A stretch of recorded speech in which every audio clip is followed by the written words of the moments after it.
Bonjour à tous et bienvenue sur BTS MCO. Bienvenue dans cette vidéo où je vais répondre à une question. Qu'est-ce qu'un BTS tertiaire? Alors déjà, on va voir pourquoi est-ce qu'on se pose cette question et pourquoi est-ce que j'y réponds, bien sûr. Qu'est-ce qui est commun à tous les BTS tertiaires? On verra les différents secteurs qui sont affiliés justement au BTS tertiaire. On verra tous les BTS qui sont concernés et comment est-ce qu'on peut faire son BTS, quel type d'école est-ce qu'on peut faire. Donc c'est une vidéo qui est très complète et qui s'adresse à tous les BTS. Donc tertiaire, et vous allez comprendre pourquoi est-ce qu'on les appelle comme ça. Si jamais vous vous posez des questions, qu'est-ce que c'est? J'y réponds dans cette vidéo.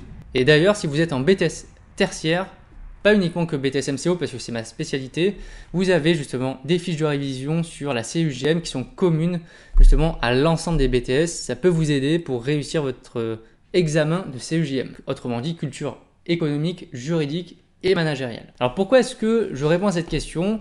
Alors ça, c'est vrai que c'est une question que je reçois fréquemment. Pourquoi? Déjà, sur mon site, donc BTS MCO, j'ai un onglet qui s'appelle Autres BTS tertiaire. Alors bien sûr, j'ai un onglet BTS MCO parce que c'est ma spécialité. C'est le BTS que j'ai passé et c'est le BTS sur lequel j'ai le plus de connaissances et de choses à apporter.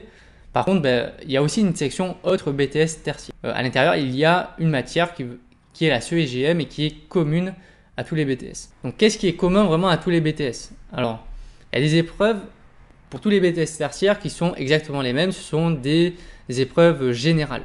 Et après, il y a la dimension professionnelle, donc là qui va être divergente en fonction des BTS. Donc par exemple, sur le BTS MCO, il y a après la partie DRCV, ad hoc, gestion commerciale et management d'équipe.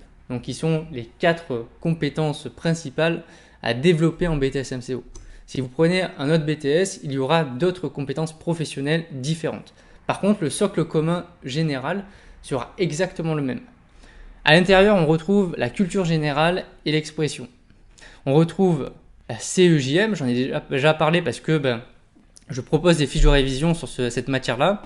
Et ensuite, vous avez la langue vivante étrangère. Donc moi, je mets l'anglais parce que c'est la langue que j'ai apprise et que j'ai passée en BTS. Mais après, il y a différentes langues. Après, c'est principalement l'anglais qui est choisi en première langue. Alors pourquoi est-ce que j'ai fait uniquement des fiches sur la CEJM? C'est parce que c'est une matière que je maîtrise très bien.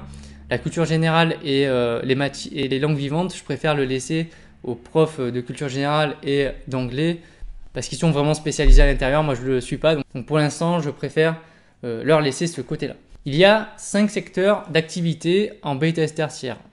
Donc petite source, ça vient de l'ONICEP. Quand vous tapez BTS tertiaire, il va vous sortir différents secteurs d'activité. Le premier secteur qui est le plus important, c'est bien sûr le secteur commercial qui comprend 6 BTS. On verra en détail quels sont les BTS juste après. Le BTS MCO fait partie du secteur commercial. Dans les BTS tertiaires, vous avez aussi le secteur de la gestion informatique et de l'administration. Donc 4 BTS font partie de ce secteur-là. Vous avez aussi le secteur profession réglementée. Donc on verra à quoi ça correspond juste après. Vous avez aussi un secteur hôtellerie et tourisme. C'est pour ça que des fois, on me pose des questions. On me dit, je suis en hôtellerie-restauration. Est-ce que tes fiches CEGM, elles sont adaptées? Oui, elles sont adaptées parce que ça fait partie du secteur tertiaire et l'épreuve est commune au BTS MCO. Et enfin, vous avez un secteur sécurité avec un seul BT. Dans le secteur commercial, donc vous avez 6 BTS. Les principaux BTS sont le BTS NDRC, donc négociation et digitalisation de la relation client. Donc ça, c'est adapté pour tous les commerciaux itinérants. Et vous avez le BTS MCO, donc ce sont vraiment les 2 BTS principalement choisis. BTS MCO, c'est pour être manager et pour travailler en magasin, et le BTS NDRC, c'est pour être commercial itinérant. Et après, vous avez bien sûr d'autres BTS avec un peu moins de monde, mais qui sont aussi très intéressants. Donc le BTS TC, donc technico-commercial. Le BTS CI, donc commerce international, où la dimension des langues étrangères sera beaucoup plus abordée, par exemple. Et le transport logistique aussi beaucoup plus abordé, puisque on est à l'international, donc il faut organiser tous les flux.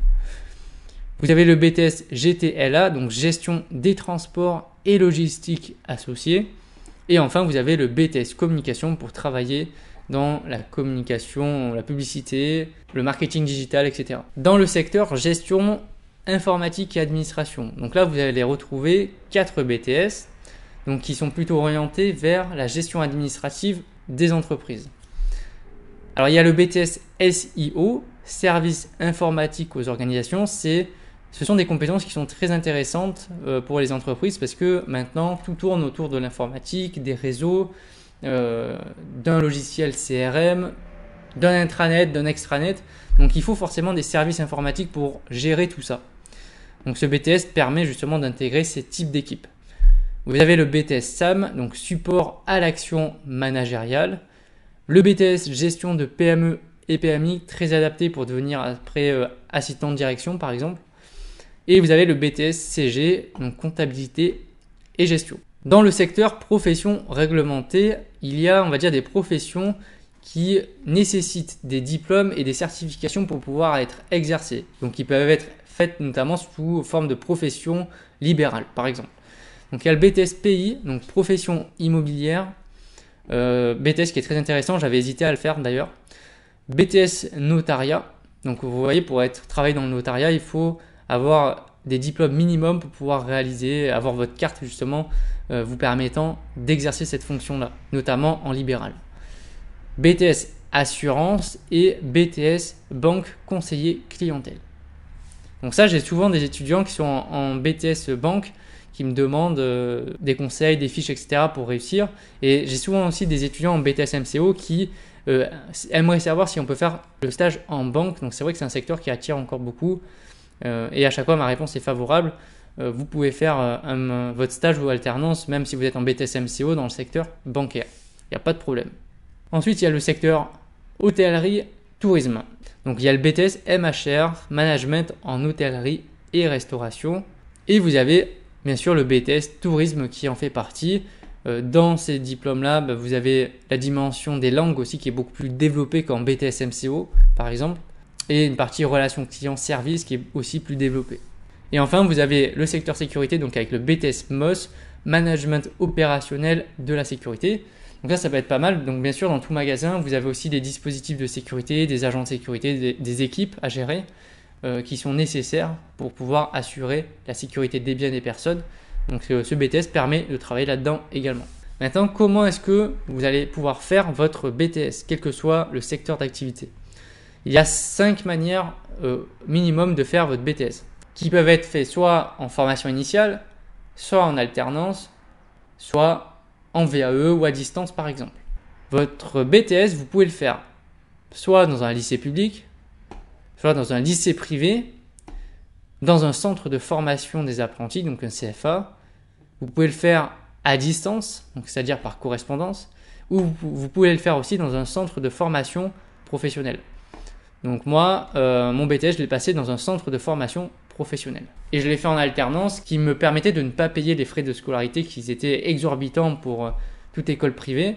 Donc c'est vrai que souvent sur APB, vous allez postuler sur des lycées publics, mais si jamais vous n'avez aucun vœu validé ou vous n'aviez pas mis de vœu dans cette section-là parce que vous êtes en train de faire une reconversion professionnelle, vous voyez bien qu'il existe plein de manières de faire votre BTS. Et c'est ça qui est bien avec ces BTS-là parce qu'il y a une certaine flexibilité qui est intéressante. Ça se fait en 2 ans.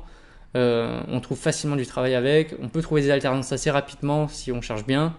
Moi, je trouve que le BTS tertiaire, ce sont vraiment de très bons diplômes. On arrive à la fin de cette vidéo. J'espère qu'elle vous a plu. Merci de m'avoir écouté.